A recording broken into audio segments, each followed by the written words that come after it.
Ils étaient tous les deux, sur une monture, un âne. Ils passaient devant une troupe de personnes. Et ces personnes-là, ils disent, ils n'ont pas honte. 2 êtres humains sur un âne, est-ce que l'âne peut supporter 2? Ils n'ont aucune pitié envers cet animal. Alors le père, il descend, il dit à son fils, reste. Ils continuent leur trajet. Ils passent devant une autre troupe. Et cette fois-ci, les gens regardent. Regardez ce petit, il n'a pas honte de faire marcher son père qui est vieux. Et lui, il est encore jeune, il a encore de la force. Et c'est le père qui marche pour que le petit soit confortable. Juha dit à son fils, descend. Il monte Juha sur la bête. Et son fils, il marche. Il passe devant une 3e troupe. Et la 3e troupe, qu'est-ce qu'il dit? Il est encore fragile, marcher. Lui qui a de l'âge et qui est solide et qui est dur. Et c'est le petit qui marche. Juha descend de l'âne, il dit à son fils, tu sais ce qu'on doit faire, mon fils? On va porter l'âne sur notre tête. Nous, on marche, et l'âne, c'est lui qui est assis sur nous. Voilà la réalité des gens. Tu ne pourras jamais les satisfaire. Je vous donne un autre exemple. Tu loues un appartement, un frère te dit, tu habites où? Tu lui dis au dernier étage, il te dit très bien, personne ne te casse la tête par-dessus. Tu loues un appartement, tu es au rez-de-chaussée. Le frère te dit, Masha'Allah, tu peux courir, tes enfants peuvent faire le bruit qu'ils veulent, il n'y a aucun voisin par-dessous. Et si tu es au milieu, un autre frère va te dire, 50-50, tu vas subir et tu vas faire subir. Chacun a son angle de vue. Mais quand tu vas agréer Allah subhanahu wa ta'ala, tu es sûr, parce que pour le peu que tu donneras à Allah subhanahu wa ta'ala, il sera satisfait de toi. Le peu, wallahi, le peu que tu donneras d'obéissance, le peu où tu feras un effort de chercher l'agrément d'Allah, Allah subhanahu wa ta'ala va te satisfaire. Il y a un monsieur, il dit, quand j'invoque et quand Allah exauce mes invocations, je suis content. Et quand j'invoque et Allah n'exauce pas mes invocations, je suis très content. Plus content que quand il a exaucé mes invocations. Il lui a dit, pourquoi? Pourquoi? Plus content quand Allah te prive. Et peu content, c'est-à-dire je suis content parce qu'il a exaucé mes invocations. Je suis très content, joyeux. Mais je suis plus joyeux quand il me refuse l'exaucement. Ils lui ont dit pourquoi? Il a dit, quand il a exaucé mon invocation, c'est mon choix. J'ai invoqué pour mon choix. C'est moi qui ai voulu telle chose. Et Allah me l'a exaucé. Il a exaucé mon choix. Je suis content. Allah, il a répondu à mon choix. Mais quand j'invoque, il me refuse. Et je ne reçois pas la réponse. Et je suis privé de la réponse. Ma joie, il n'a pas de limite. Pourquoi? Parce que c'est son choix à lui. L'omniscient, le sage, qui fait tout. Retournons aux règles que je vous ai citées, les 5 règles. S'il a choisi pour moi, c'est qu'il veut le meilleur pour moi. Et donc ma joie n'a pas de limite. Et voilà comment on regarde. Ça, c'est une façon d'agréer Allah subhanahu wa ta'ala. Combien de choses on a invoquées? Là, on est durant le mois de Ramadan qui va venir. Comme je l'ai dit hier, on est à 15 semaines du mois de Ramadan, à 15 jours du mois de Ramadan, à 2 semaines. On est le 10 et le Ramadan va être le 24. Il nous reste le vendredi prochain et le vendredi après, sûrement qu'on va être à jeun, sûrement. Le 24 avril. On est en train d'invoquer Allah subhanahu wa ta'ala pour y ouvrir les mosquées. Et on a dit, les mosquées, ils ont une âme durant le mois de Ramadan. C'est différent. La nuit, la fréquentation, la chaleur, la générosité. C'est vraiment un mois particulier. On est en train d'invoquer Allah. Et si Allah décide non, il n'y aura pas de Ramadan. C'est-à-dire, jeûnez chez vous. Il n'y aura pas de tarawih à la mosquée. Vous ne pouvez pas rentrer dans les mosquées. Allah décide, c'est son décret. Et on a dit quoi dans les règles? Il fait par sagesse et l'épreuve. N'oublions pas les 5 clés, ou les 5 dons du clé qui forment la clé. Une des dons, qu'est-ce qu'il dit? Sage, le sage, subhanahu wa ta'ala. Et l'épreuve, 2. Et l'omniscient. Et tout est fait par son décret et celui qui crée. Alors, quelle lecture peut-on avoir? Pourquoi Allah, étant donné qu'on va réciter le Coran, qu'on va invoquer, qu'on va prier, qu'on va être généreux, qu'on va donner, quelle sagesse? C'est une épreuve. Vous savez, si vous voulez savoir le bienfait de la vision, demandez à l'aveugle. Si vous voulez savoir qu'est-ce qu'elle vaut la santé, demandez à celui qui est malade. Vous voulez savoir qu'est-ce qu'il vaut la force? Demandez aux faibles. Demandez toujours à ceux qui sont privés d'un bienfait pour qu'ils vous racontent c'est quoi le bienfait dont beaucoup jouissent et ne le savent pas.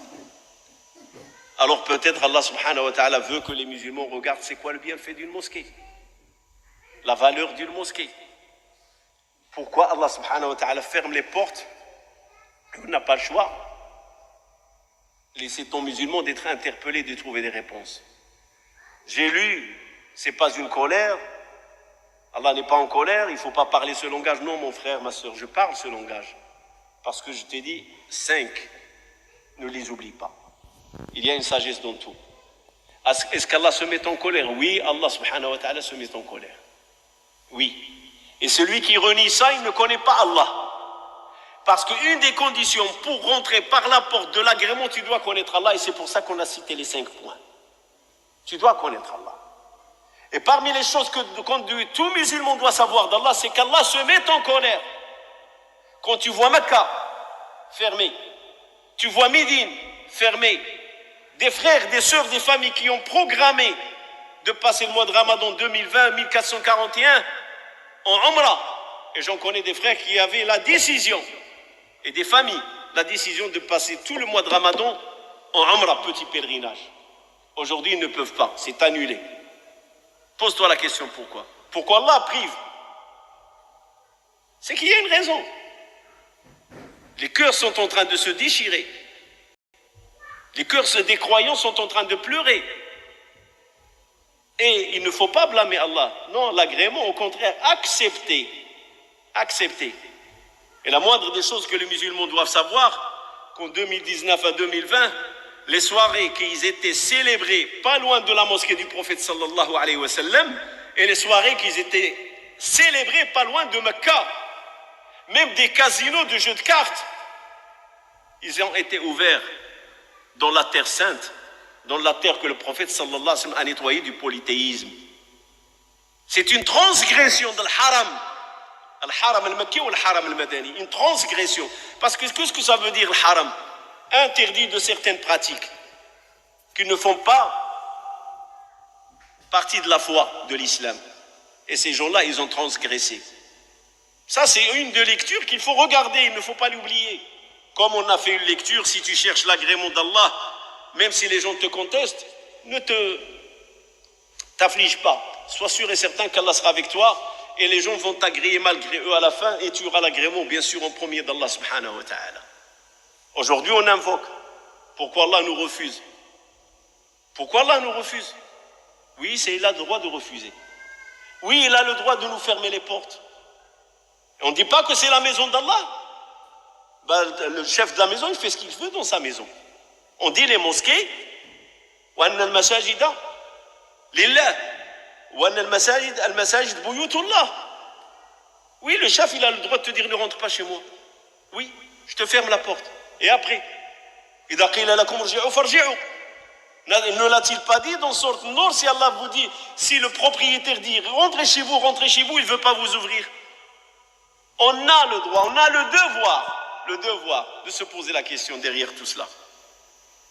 Et ça fait partie de la voie de l'agrément. Parce qu'il y a une sagesse, il y a une épreuve, Allah est l'omniscient, c'est lui qui fait et c'est lui qui crée. On doit s'interpeller et on doit se poser les questions. Et on ne doit pas passer comme ça, sans s'arrêter et sans méditer. Raditu billahi rabba, wa bil islami dina, wa bi sayyidina Muhammad sallallahu alayhi wa sallam, nabiyya wa rasula. J'agrée Allah comme Seigneur, et j'agrée le prophète Muhammad sallallahu alayhi wa sallam, j'agrée l'islam comme religion, et j'agrée le prophète Muhammad sallallahu alayhi wa sallam comme prophète et messager. Ça fait partie de la compréhension de la religion. Je ne trouve aucune gêne dans ma pensée et dans mon cœur de parler de la sorte. Oui, il y a des raisons pourquoi Allah subhanahu wa ta'ala il a fermé les portes. Il y a des raisons pour lesquelles ce coronavirus il est descendu. Il y a des raisons pour cette pandémie qui existe aujourd'hui et qui est en train de sévir dans le monde. Derrière tout cela, il y a une sagesse. Mais nous, musulmans, notre attitude, c'est quoi?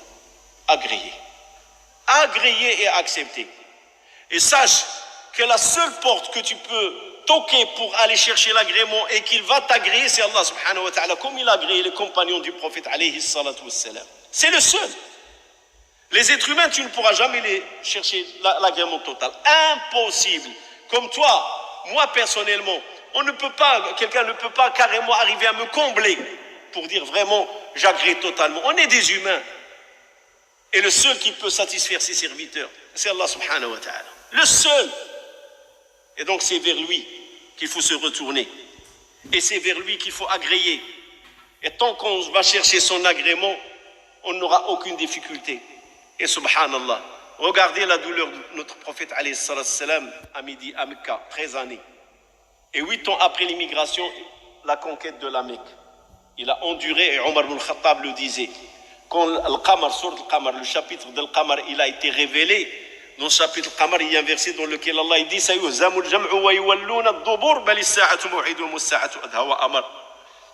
les troupes